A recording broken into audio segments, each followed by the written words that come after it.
I'm allowed to have options, she said while sitting on another guy's lap. I got up and left the party without a word. Blocked her number from the Uber. She showed up at my apartment at 3 a.m. banging on the door. I didn't answer. She sat outside crying until sunrise.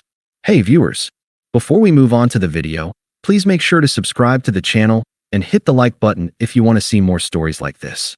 Thanks. Emily and I met 2 years back at a mutual friend's barbecue. She was this vibrant, outgoing type, always the center of attention with her laugh that could light up a room. Me?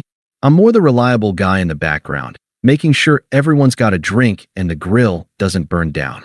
We clicked right away. She was going through a rough patch, fresh out of a bad breakup, and I was there for her. Listened to her vent about her ex, helped her move into a new place when she couldn't afford movers. I even covered her rent for a couple months when she lost her job at that boutique downtown.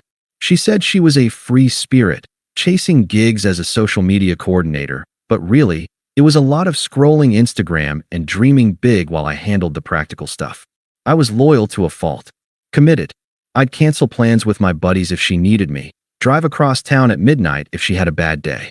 Flashback to last winter. She got hit with the flu, bad. I took time off work, brought her soup, meds, binge-watched her favorite shows even though I hated them. She'd tease me about being too nice, but I thought that's what love was, showing up. We talked about the future. Moving in together fully, we were semi-cohabiting at my apartment, maybe a trip to the coast. I wasn't pushing for marriage or anything, but I saw us building something real. She'd say things like, "You're my rock, Alex," and I believed it. But looking back, there were cracks. She'd go on these girls' nights that stretched into the wee hours, coming home smelling like smoke and excuses. I'd ask casually, and she'd snap, "I need space, Alex. You're smothering me." Emotional abandonment, I guess you'd call it. She'd compare me to other guys subtly. "Jake from work is so adventurous, always planning spontaneous trips." Jake? Yeah, he was her co-worker at some startup, the kind of guy who posts gym selfies and talks about crypto like it's his religion. I didn't think much of it at first. Jealousy isn't my style. But it built up, this feeling like I was her safety net while she window shopped for excitement. Fast forward to the party. It was at our friend Mike's house, a casual thing. Beers, music, maybe 20 people. Emily had been distant all week, glued to her phone, but she insisted we go together. "It'll be fun," she said. We get there, and right away, she's off mingling while I grab us drinks. I spot her across the room, laughing with Jake. No big deal, right? But then she's touching his arm, leaning in too close. My stomach twists, but I play it cool, chat with Mike about work. An hour in, I look over, and there she is, sitting on Jake's lap like it's the most natural thing. He's got his hand on her thigh, and they're whispering. People are noticing, shooting me glances. I feel my face heat up, but I don't storm over. Instead, I walk up quietly, set her drink down on the table next to them. She looks up, smirks a little, like she's been waiting for this. "Emily, what's going on?" I ask, keeping my voice even. No yelling, no scene. She rolls her eyes, doesn't even get off his lap. "Oh, come on, Alex. Don't be dramatic. I'm allowed to have options. You're always so predictable." Jake here gets it. He lives in the moment. Jake chuckles, doesn't even acknowledge me. "Yeah, man, lighten up." Her words hit like a slap. Options. After everything? She keeps going, twisting the knife. "We've been together 2 years, but honestly, you hold me back. I need someone who challenges me, not just pays the bills. Monogamy is so outdated anyway. I thought you were cool with me exploring." I never said that. Never even hinted. But there she was, justifying it all with this smug, dismissive tone, like I was the one being unreasonable. "You're sweet, Alex, but sweet isn't enough anymore." Jake and I, we click. "You should find someone more your speed." The room feels smaller, eyes on us. Humiliation burns, but I don't beg or argue. What's the point? I nod once. "Okay then." That's all I say. Turn around, grab my jacket, and walk out the door. No outburst, no tears. Just detachment. In the Uber home, my phone buzzes nonstop. Text from her. "Wait, are you seriously leaving? Grow up, Alex." Then, "This is why no one takes you seriously. You run away." Twisted logic, flipping it on me. I stare at the screen, heart pounding, then block her number. Simple as that. The city lights blur by, and I let the silence sink in. Why me? What did I do to deserve this? Flashback hits. The time I surprised her with tickets to that concert she wanted, only for her to bail last minute for a work thing with Jake. Sacrifices I made, thinking it built us stronger. Now, it all felt like a joke on me. I get back to my apartment, pour a drink, sit on the couch in the dark. Confusion swirls. Did I miss the signs? Was I too blind? But under it, a quiet resolve starts forming. No more. That's when the banging starts. Around 3 a.m., pounding on the door. Alex, open up. We need to talk. Her voice, slurred a bit, probably kept partying after I left. I freeze, phone in hand, but I don't move. She bangs harder. Come on, I didn't mean it like that. Jake was just fun. You're overreacting. I hear her slide down the door, sobbing. Please, Alex. I'm sorry. Let me in. The cries echo in the hallway, raw and desperate. Part of me, the old me, wants to open it, comfort her like always. But I think of her on his lap, her words slicing me open in front of everyone. No. I turn off the light, go to bed. Let her sit with it. By sunrise, the noise stops. I peek through the peephole. She's gone, left a crumpled note. Call me. We can fix this. I crumple it too, toss it in the trash. That morning, I change the locks, just in case. Pack up her stuff that's scattered around. Clothes, makeup, that necklace I gave her, and box it in the closet. No rush to return it. I call in sick to work, spend the day alone. Not wallowing. Exactly, more like processing. The unfairness gnaws. I gave everything, and she treated me like a backup. But yelling wouldn't change it. Begging? Hell no. Detaching was my only move. Over the next few days, the silence is deafening. Mutual friends text, awkward. Heard about the party. You okay? I keep it brief. Yeah, moving on. No bad-mouthing her. That's not me. Inside, though, the confusion lingers. Nights are rough. I replay the scene, question if I was too predictable. But slowly it shifts. I hit the gym, reconnect with buddies I'd neglected. Sign up for that online course I'd put off. Small steps, but they build. Emily, she's a ghost now. Blocked everywhere. And damn, it feels like breathing fresh air. Update. It's been about a month since that night, and honestly, I thought blocking her would be the end of it. Boy, was I wrong. But first, let me fill you in on what happened next, from what I've pieced together through mutual friends, anyway. I didn't go digging. People just started reaching out, probably because the party fallout spread like wildfire in our circle. Turns out, Emily's options weren't as golden as she thought. She jumped straight into things with Jake after I left. Moved some stuff into his place within a week, posting vague stories on social media about new beginnings and living free. Our friends saw the red flags right away. Jake's the type who's all charm at parties, but a mess behind closed doors. Unstable job history, always bouncing between gigs, and a reputation for blowing through cash on dumb stuff like crypto bets that never pay off. Emily quit her job at the startup impulsively, saying she needed time to explore her passions with him. Big mistake. Karma hit fast. About 6 weeks in, things unraveled.